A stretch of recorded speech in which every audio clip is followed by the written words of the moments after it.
Bien, bonjour à toutes et à tous, bienvenue dans notre petit jardin laboratoire. Alors malgré la belle luminosité apparente aujourd'hui, nous traversons une nouvelle période de pluviométrie importante ainsi que de chaleur un peu trop importante à mon goût qui ont favorisé la reprise du mildiou.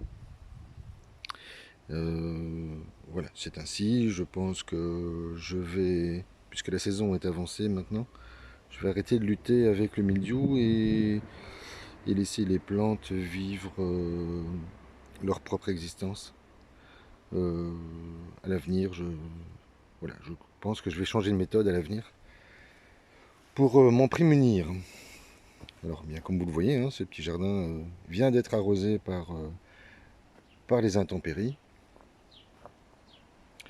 Et voilà, alors je vais pas la faire longue encore une fois, je vais vous présenter les derniers travaux réalisés dans ce petit jardin. Alors, vous voyez les belles salades Apia, voilà, plutôt régulière, hein, grâce à ce filet de protection et à cette mini-serre tunnel. Alors, un des travaux qui a été réalisé, je vais vous montrer la structure hein, que j'ai réalisée la semaine dernière, je l'ai finalement placée. Mais je voulais vous présenter ceci, donc j'ai réalisé 2 nouveaux bacs à compost. Ça m'en fait 5 de ce côté du jardin et j'en ai encore 4 qui sont là-bas derrière et qui vont me permettre eh bien, de placer une couverture d'hiver et tout en nourrissant le sol. Et la seconde partie du compost qui sera préparée avec l'ensemble bien des plantes que vous voyez hein, lorsque je déshabillerai le jardin à la fin de la saison de production. Eh bien, ces 2 bacs à compost vont m'être d'une très grande utilité. Quand je vous parlais du mildiou qui revient, eh bien, voilà, en à peine 24 heures. Voilà, j'ai peut-être pas assez insisté sur les traitements. Ici, il n'y en a eu que 2. Rappelez-vous, avec de la silice et, et du bicarbonate de soude. Voilà, certains plants souffrent plus que d'autres. Celui-ci, ma foi, semble résister, bien que, on peut l'observer ici, un départ de mildiou. Je ne sais pas si on le voit bien. Voilà. Donc ces bacs à compost ont été réalisés avec des matériaux de récupération. Hein.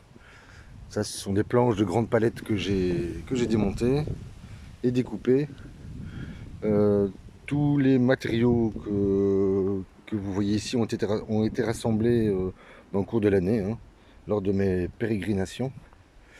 L'idée ici, c'est de cartonner l'ensemble des bacs, à l'inverse de ceux-ci où j'y ai fixé des plaques, et de manière à tenter d'augmenter la température de chauffe lorsqu'ils seront complètement remplis. Alors vous voyez que j'y ai placé un peu de ce fameux mulch que j'utilise, ces paillettes de bois et de guano rassemblées qui permettent de stimuler la naissance des bactéries et toute la chaîne de la vie qui va suivre derrière, hein, les protozoaires, les nématodes, les collemboles et les vers de terre, qui devraient me réaliser un excellent compost. Alors je me suis également réaménagé ce petit espace.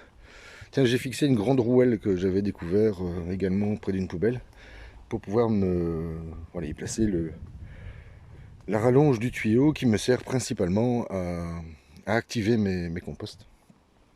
J'ai également récupéré une étagère voilà, sur laquelle je suis venu fixer un panneau de bois pour la protéger. Et ce petit espace me servira notamment à aménager les semis, à préparer les semis à l'ombre l'année prochaine. Parce que je suis en train de relancer les nouveaux semis d'hiver, notamment des radis et des salades. Mais voilà, je ne peux pas le faire ici. Alors, eh bien, dans cette partie du jardin, ça se passe relativement bien. Ma principale préoccupation, c'est de ce côté, ainsi que l'ensemble des tomates cerises qui sont plus fragiles. Elles semblent moins bien résister à ces changements brutaux de température. Hier, par exemple, la journée a commencé autour de 21 degrés, et puis entre 16 et 17 heures, on a eu 27 degrés, avec plus de 95% d'humidité. Alors voilà, dans ces conditions, c'est assez difficile de...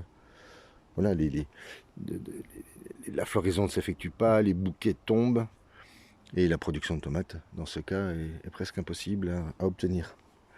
Même chose, comme je vous le disais précédemment, pour les aubergines. Je crois que je n'en mangerai pas cette année. Les plants que j'ai repiqués grandissent lentement et dans de bonnes conditions. Les haricots, c'est pareil, hein, c'est l'abondance. Ce plan-ci semble être préservé, sans doute parce qu'il reçoit un peu plus de lumière. Nous en sommes au 4e bouquet. Voilà, nous verrons ce que ça donnera dans le temps. Là-bas également, les haricots, j'en ai fait plus de 7 récoltes pour l'instant. Pardon. Et ils sont d'assez bonne qualité. Alors j'avais laissé les oignons aussi sécher, vous vous souvenez. Donc ils m'ont fait des jeunes. Voilà, je les laisse grandir et dans quelques semaines, voire quelques jours, ça dépend un peu de leur rythme de croissance, eh bien je vais les repiquer sur des planches. Sans doute une des planches que l'on voit ici. Voilà, j'y réfléchis encore. Les poireaux, ça se déroule très très bien. Je vais devoir les retailler, comme j'ai fait de l'autre côté du jardin. Alors j'ai replacé un peu d'épinards. Alors je sais bien, il est un petit peu tard, mais on peut quand même tenter d'obtenir une petite récolte d'ici un mois. Les choux protégés par les filets anti-insectes, eh bien ça se déroule très bien. Les salades, pareil. J'ai placé des épinards là-bas et j'en ai placé à l'autre extrémité. Ces planches-ci vont être réaménagées. Tiens, à ce propos de planches, bon, ici également, les plants qui ont été repiqués au mois d'août, début août, semblent croître dans de bonnes conditions. Alors j'ai fait des tests avec du maïs que j'ai repiqué. Donc je l'ai fait germer et en godet et puis je l'ai repiqué. Eh bien, le résultat semble probant. Voilà, nous verrons ce que ça donnera d'ici quelques semaines. Alors je vais vous montrer la structure peut-être dont je vous parlais dans la dernière vidéo. Et la roquette s'exprime merveilleusement. Et elle a tendance à partir en fleurs. Bon, les haricots, rien à dire. Ces plants de tomates-ci également sont fort heureusement ventilés. Hein, on le voit, il y a un petit peu de vent. On nous annonce encore de la pluie dans une bonne heure, donc je ne sais pas ce que ça donnera. Les plants ici de tomates cerises sont également un peu mieux exposés, sans doute mieux aérés, ce qui explique leur bonne tenue. Et dans ces plants, eh bien voilà, ça se passe. Première tomate rougisse. Je dois avoir 1, 2, 3, 4, 5, 6 bouquets pour l'instant. Peut-être 7 et 8. Nous le verrons à l'avenir. Alors la structure a été placée ici. En réalité c'est une grande cage en bois. Hein. Vous voyez qu'elle est réalisée de manière très sommaire. C'est un test pour cette année. Je verrai si il est utile à l'avenir de reproduire l'expérience ou pas. Et l'idée de ne plus attacher les plants mais de les guider dans ce système de lattage. Que j'ai peint non pas pour des raisons esthétiques mais de manière à pouvoir deviner assez rapidement les bouquets. Et peut-être également voir rapidement si le mildiou aurait tendance à s'installer ou non. Pour l'instant, je ne l'ai pas. Nous verrons ce que ça donnera d'ici quelques heures. Parce qu'il est bien probable qu'en fin de journée, les températures remontent très fortement et on nous annonce de la pluie. Un peu comme hier après-midi.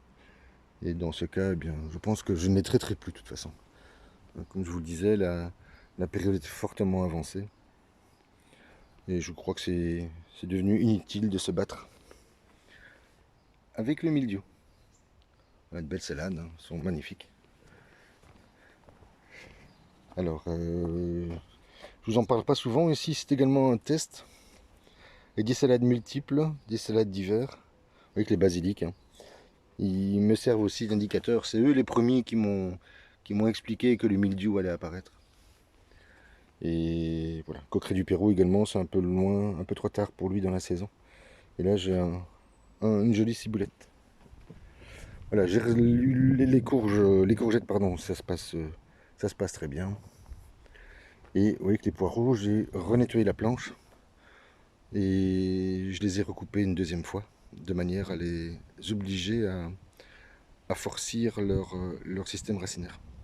Alors je vais vous montrer ce que j'ai quand même découvert, ce que j'ai encore découvert, pardon, dans une poubelle cette semaine. Vous n'allez peut-être pas me croire, mais c'est ainsi.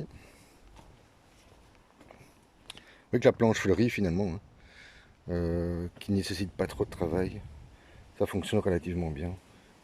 J'ai de la très belle consoude ici. Alors ce que j'ai découvert, c'est ceci. Vous voyez ce que c'est? Ce sont des lampes, hein. Des lampes ultraviolets pour eh bien m'aider au mois de janvier à faire croître mes jeunes pousses. J'ai également découvert ce rouleau de 10 mètres qui permet en fait de chauffer le sol. En réalité, j'y chaufferai mes bacs à semis.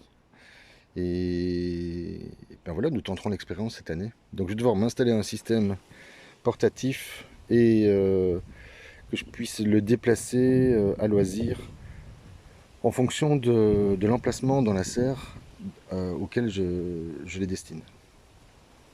Bon ben voilà, une belle découverte, il y en a pour, vous voyez les prix, hein.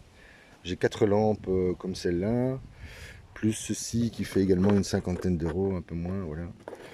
Voilà, il y en a pour 200 euros, plus j'ai découvert également un aquarium.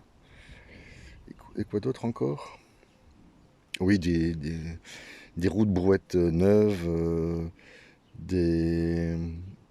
tout un système pour nettoyer un aquarium, avec des filtres à charbon et des épuisettes, enfin. Joli matériel d'été qui a déjà été offert, celui-là. Et donc ça représente plus de 250 euros de trouvailles. Et je veux dire que je suis relativement satisfait. Bien, je vous souhaite une très belle journée et je vous dis à très vite.